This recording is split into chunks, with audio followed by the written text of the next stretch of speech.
ಅಲಸಂದೆ ಪಲ್ಯ ಅಥವಾ ಲಾಂಗ್ ಬೀನ್ಸ್ ಪಲ್ಯ ಇದು ಸೌತ್ ಇಂಡಿಯಾ ಫುಡ್ಗಳಲ್ಲಿ ಅತ್ಯಂತ ಪ್ರಮುಖವಾದ ಪಲ್ಯ ಆಗಿದೆ. ಇದು ತುಂಬಾ ಆರೋಗ್ಯಕರವಾದ ಪಲ್ಯನೂ ಕೂಡ ಹೌದು. ನಾನಿಲ್ಲಿ 1/4 kg ಆಗುವಷ್ಟು ಲಾಂಗ್ ಬೀನ್ಸ್ ತಗೊಂಡು ಚೆನ್ನಾಗಿ ಇದನ್ನು ಒಂದೆರಡು ಸಾರಿ ತೊಳ್ಕೊಬೇಕು. ತುಂಬ ಎಳೆದು ಸಿಕ್ಕಿತ್ತು ಲಾಂಗ್ ಬೀನ್ಸ್ ನನಗೆ. ಇದನ್ನು ಒಂದೆರಡು ಸಾರಿ ಚೆನ್ನಾಗಿ ತೊಳ್ಕೊಂಡು ಸಣ್ಣದಾಗಿ ಕಟ್ ಮಾಡಿಟ್ಕೊಳ್ಳಿ. ಇದು ಮದುವೆ ಸಮಾರಂಭಗಳಲ್ಲಿ ಇದನ್ನು ಹೆಚ್ಚಾಗಿ ಮಾಡ್ತಾರೆ, ಹಾಗೆ ಅಷ್ಟೇ ರುಚಿಕರವಾಗಿಯೂ ಕೂಡ ಇರುತ್ತದೆ. ನಾನು ಸಿಂಪಲ್ ಮೆಥಡಲ್ಲಿ ಮಾಡಿ ನಿಮಗೆ ತೋರಿಸ್ತಾ ಇದ್ದೀನಿ. ಬನ್ನಿ ಇದನ್ನು ಹೇಗೆ ಮಾಡೋದು ಅಂತ ನೋಡೋಣ. ನಾನಿಲ್ಲಿ ಸಣ್ಣದಾಗಿ ನೋಡಿ ಈ ರೀತಿಯಾಗಿ ಲಾಂಗ್ ಬೀನ್ಸ್ ಕಟ್ ಮಾಡಿಟ್ಕೊಂಡಿದ್ದೀನಿ. ಲಾಂಗ್ ಬೀನ್ಸ್ ನೋಡಲು ಬೀನ್ಸ್ ಥರನೇ ಇರುತ್ತೆ ನೋಡಿ. ಈ ರೀತಿಯಾಗಿ ಸಣ್ಣದಾಗಿ ಕಟ್ ಮಾಡಿಟ್ಕೊಳ್ಳಿ. ಮತ್ತೊಮ್ಮೆ ಇದನ್ನು ಕೂಡ ಒಂದು ಸಾರಿ ಚೆನ್ನಾಗಿ ತೊಳೆದಿಟ್ಕೊಳ್ಳಿ. ಹಾಗೆ ಒಗ್ಗರಣೆಗೆ ಏನೇನು ಬೇಕು ನೋಡೋಣ ಬನ್ನಿ. 3 ರಿಂದ 4 ಸ್ಪೂನ್ ಎಣ್ಣೆ, ಅರ್ಧ ಸ್ಪೂನ್ ಸಾಸಿವೆ, ಅರ್ಧ ಸ್ಪೂನ್ ಜೀರಿಗೆ, ಚಿಟಿಕೆ ಅರಿಶಿಣ, 2 ಸ್ಪೂನ್ ಕಡಲೆಬೇಳೆ, 1 ಸ್ಪೂನ್ ಉದ್ದಿನಬೇಳೆ, 2 ಕಟ್ ಮಾಡಿದ ಈರುಳ್ಳಿ, ಖಾರಕ್ಕೆ ಬೇಕಾದಷ್ಟು ಒಣಮೆಣಸಿನಕಾಯಿ, ಹಸಿಮೆಣಸಿನಕಾಯಿ, 1 ಗೆಡ್ಡೆ ಬೆಳ್ಳುಳ್ಳಿ ಸಿಪ್ಪೆ ಬಿಡಿಸಿಟ್ಕೊಂಡಿದ್ದೀನಿ, ಕರಿಬೇವು, ಕೊತ್ತಂಬರಿ ಸೊಪ್ಪು, ಹಾಗೆ ಮಸಾಲೆಗೆ 1 ಕಪ್ ಆಗುವಷ್ಟು ತೆಂಗಿನಕಾಯಿ ತುರಿ, 1 ಸ್ಪೂನ್ ಜೀರಿಗೆ, 1 ಸ್ಪೂನ್ ಸಾಸಿವೆ, ಸ್ವಲ್ಪ ಶುಂಠಿ, ಖಾರಕ್ಕೆ ಮೆಣಸಿನಕಾಯಿ. ಬನ್ನಿ ಇವಾಗ ಮಸಾಲೆ ರುಬ್ಕೊಳ್ಳೋಣ. ಒಂದು ಮಿಕ್ಸಿ ಜಾರ್ಗೆ 1 ಕಪ್ ತೆಂಗಿನಕಾಯಿ ತುರಿ, 1 ಸ್ಪೂನ್ ಸಾಸಿವೆ, 1 ಸ್ಪೂನ್ ಜೀರಿಗೆ, ಶುಂಠಿ, ಮೆಣಸಿನಕಾಯಿ, ಸ್ವಲ್ಪ ಕರಿಬೇವು ಸೇರಿಸ್ಕೋಬೇಕು. ನಾನಿಲ್ಲಿ ಅದು ಮಿಕ್ಸ್ ಆಗಿದೆ. ಕರಿಬೇವು ಹಾಕಿ ನೀರನ್ನು ಸೇರಿಸದೆ ನುಣ್ಣಗೆ ಇದನ್ನು ಗ್ರೈಂಡ್ ಮಾಡ್ಕೊಳ್ಳಿ. ನೀರು ಹಾಕೋ ಅವಶ್ಯಕತೆ ಇಲ್ಲ, ಕಾಯಲ್ಲಿನೇ ಕೂಡ ನೀರಿನಂಶ ಇರೋದ್ರಿಂದ ನೋಡಿ ಈ ರೀತಿಯಾಗಿ ಗ್ರೈಂಡ್ ಮಾಡಿಕೊಂಡ್ರೆ ಸಾಕು. ಇವಾಗ ಒಗ್ಗರಣೆ ಮಾಡೋಣ ಬನ್ನಿ. ಸ್ಟವ್ ಮೇಲೆ ಒಂದು ಪ್ಯಾನ್ ಇಟ್ಟು 3 ರಿಂದ 4 ಸ್ಪೂನ್ ಎಣ್ಣೆ ಸೇರಿಸಿ. ಎಣ್ಣೆ ಬಿಸಿ ಆದ ಮೇಲೆ ಅರ್ಧ ಸ್ಪೂನ್ ಸಾಸಿವೆಯನ್ನು ಹಾಕಿ, ಸಾಸಿವೆ ಚಟಪಟ ಆದಮೇಲೆ ಅರ್ಧ ಸ್ಪೂನ್ ಜೀರಿಗೆಯನ್ನು ಹಾಕಿ, ನಂತರ 1 ಟೇಬಲ್ ಸ್ಪೂನ್ ಆಗುವಷ್ಟು ಉದ್ದಿನಬೇಳೆಯನ್ನು ಸೇರಿಸ್ಕೊಳ್ಳಿ.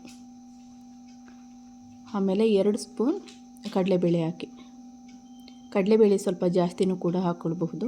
ನಾನು 2 ಸ್ಪೂನ್ ಹಾಕ್ಕೊಳ್ತಾ ಇದ್ದೀನಿ. ಮದುವೆ ಸಮಾರಂಭಗಳಲ್ಲಿ ಇದನ್ನು ಹೆಚ್ಚಾಗಿ ಮಾಡ್ತಾರೆ. ಇದನ್ನು ಸಿಂಪಲ್ಲಾಗಿ ಮಾಡ್ಕೊಳ್ಬಹುದು, ಹಾಗೆ ಅಷ್ಟೇ ರುಚಿಕರವಾಗಿ ಕೂಡ ಇರುತ್ತೆ. ಕಡಲೆಬೇಳೆ ಹಾಕಿದ್ಮೇಲೆ ಚೆನ್ನಾಗಿ ಒಂದು ಸಾರಿ ಫ್ರೈ ಮಾಡ್ಕೊಳ್ಳಿ. ಕಡಲೆಬೇಳೆ ಸ್ವಲ್ಪ ರೆಡ್ ಆಗೋ ತನಕ ಇದನ್ನು ಫ್ರೈ ಮಾಡ್ಕೊಳ್ಳಿ. ನಂತರ ಒಣಮೆಣಸಿನಕಾಯಿಯನ್ನು ಹಾಕಿ.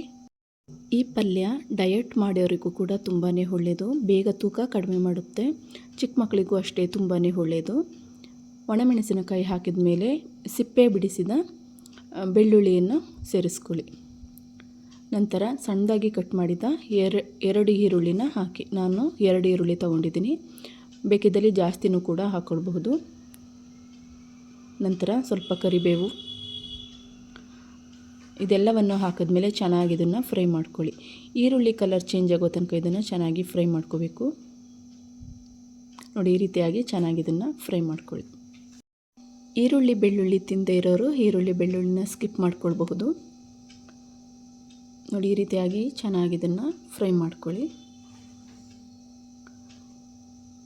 ಈ ರೆಸಿಪಿ ನಿಮಗೆ ಇಷ್ಟ ಆದರೆ ಪ್ಲೀಸ್ ಲೈಕ್, ಶೇರ್ ಮಾಡಿ. ಈರುಳ್ಳಿ ಸಾಫ್ಟ್ ಆಗೋ ತನಕ ಇದನ್ನು ಫ್ರೈ ಮಾಡ್ಕೋಬೇಕು. ಮಲೆನಾಡು ಕಡೆ ಅಲಸಂದೆ ಪಲ್ಯ ತುಂಬ ಫೇಮಸ್ ಆಗಿ ಮಾಡ್ಕೋತಾರೆ. ಡಯಟ್ ಮಾಡೋರಿಗೂ ಕೂಡ ಇದು ತುಂಬಾ ಒಳ್ಳೆಯದು. ಮಕ್ಕಳಿಗೆ, ದೊಡ್ಡವ್ರಿಗೆ ಡೈಜೆಷನ್ಗೆ ತುಂಬಾ ಒಳ್ಳೆಯದು. ಈ ಪಲ್ಯ ತುಂಬ ರುಚಿಕರವಾಗಿರುತ್ತೆ. ಈ ಅಲಸಂದೆ ಪಲ್ಯ. ಈರುಳ್ಳಿ ಚೆನ್ನಾಗಿ ಫ್ರೈ ಆಗಿದೆ. ಇವಾಗ ಸಣ್ಣದಾಗಿ ಕಟ್ ಮಾಡಿದ ಅಲಸಂದೆನ ಹಾಕ್ಕೊಳ್ಳೋಣ. ಇದರಲ್ಲಿ ವಿಟಮಿನ್ ಸಿ ಇದೆ. ಇದು ಸ್ಕಿನ್ಗೆ ತುಂಬಾ ಒಳ್ಳೆಯದು. ಇದು ರೋಗ ನಿರೋಧಕ ಶಕ್ತಿಯನ್ನು ಕೂಡ ಹೆಚ್ಚಿಸುತ್ತದೆ. ಇದನ್ನು ಈ ರೀತಿಯಾಗಿ ಚೆನ್ನಾಗಿ ಒಂದು ಸಾರಿ ಮಿಕ್ಸ್ ಮಾಡ್ಕೊಳ್ಳಿ. ಮಿಕ್ಸ್ ಆದಮೇಲೆ ಚಿಟಿಕೆ ಅರಿಶಿಣವನ್ನು ಹಾಕಿ. ಸಿಂಪಲ್ಲಾಗಿ ಮಾಡ್ಕೊಳ್ಬಹುದು. ಹಾಗೆ ರುಚಿಗೆ ತಕ್ಕಷ್ಟು ಉಪ್ಪನ್ನು ಸೇರಿಸ್ಕೊಳ್ಳಿ. ಉಪ್ಪೆಲ್ಲ ಹಾಕಿದ ಮೇಲೆ ಇದನ್ನು ಒಂದು ಸಾರಿ ಮಿಕ್ಸ್ ಮಾಡ್ಕೊಳ್ಳಿ. ಸಾಲ್ಟ್ ಎಲ್ಲ ಚೆನ್ನಾಗಿ ಬೀನ್ಸ್ಗೆ ಹಿಡಿಬೇಕು, ಅಲ್ಲಿ ತನಕ ಇದನ್ನು ಮಿಕ್ಸ್ ಮಾಡ್ಕೊಳ್ಳಿ. ನಂತರ 1 ಗ್ಲಾಸ್ ಆಗುವಷ್ಟು ನೀರನ್ನು ಸೇರಿಸ್ಕೊಳ್ಳೋಣ. ನೀರು ಹಾಕಿದ್ಮೇಲೆ ಚೆನ್ನಾಗಿ ಇದನ್ನು ಒಂದು ಸಾರಿ ಮಿಕ್ಸ್ ಮಾಡ್ಕೊಳ್ಳಿ. ಪಲ್ಯವನ್ನು ತುಂಬ ಕಡಿಮೆ ಸಮಯದಲ್ಲಿ ಮಾಡ್ಕೊಳ್ಬಹುದು. ಇದನ್ನು ಚೆನ್ನಾಗಿ ಮಿಕ್ಸ್ ಮಾಡಿದ್ಮೇಲೆ ಒಂದು ಪ್ಲೇಟ್ ಅಥವಾ ಲಿಡ್ ಕ್ಲೋಸ್ ಮಾಡಿ 10 to 15 ಮಿನಿಟ್ಸ್ ಇದು ಚೆನ್ನಾಗಿ ಬೇಯಬೇಕು. ಅಲ್ಲಿ ತನಕ ಒಂದು ಪ್ಲೇಟ್ ಮುಚ್ಚಿ ಇದನ್ನು ಬೇಯಿಸ್ಕೊಳ್ಳೋಣ. ಕುಕ್ಕರ್ಲಿ ಮಾಡೋ ಅವಶ್ಯಕತೆ ಇಲ್ಲ, ಪ್ಯಾನಲ್ಲೇ ಕೂಡ ನಾವು ಮಾಡ್ಕೊಳ್ಬಹುದು. ನೋಡಿ ಇವಾಗ 15 ಮಿನಿಟ್ಸ್ ಆಗಿದೆ, ಎಷ್ಟು ಚೆನ್ನಾಗಿ ಬೆಂದಿದೆ ಅಂತ. ನೀರು ಕೂಡ ಚೆನ್ನಾಗಿ ಡ್ರೈ ಆಗಿದೆ. ಜಾಸ್ತಿ ನೀರು ಹಾಕೋ ಅವಶ್ಯಕತೆಯೂ ಇಲ್ಲ, ಸ್ವಲ್ಪನೇ ನೀರು ಹಾಕಿ ಇದನ್ನು ಚೆನ್ನಾಗಿ ಬೇಯಿಸ್ಕೊಳ್ಬಹುದು. ಇವಾಗ ಇದು ಚೆನ್ನಾಗಿ ಬೆಂದಿದೆ. ಇದಕ್ಕೆ ಮಸಾಲೆ ರುಬ್ಬಿಟ್ಕೊಂಡಿದ್ವಲ್ಲ ಅದನ್ನು ಸೇರಿಸ್ಕೊಳ್ಳೋಣ. ಈ ಮಸಾಲೆನ ಲಾಂಗ್ ಬೀನ್ಸ್ ಪಲ್ಯಕ್ಕೆ ಹಾಕಿ ಚೆನ್ನಾಗೊಂದು ಸಾರಿ ಮಿಕ್ಸ್ ಮಾಡ್ಕೊಳ್ಳೋಣ. ಈ ಲಾಂಗ್ ಬೀನ್ಸಲ್ಲಿ ಸಾಕಷ್ಟು ಪ್ರೋಟೀನ್, ವಿಟಮಿನ್ಸ್, ನಾರಿನಂಶ ಇದೆ.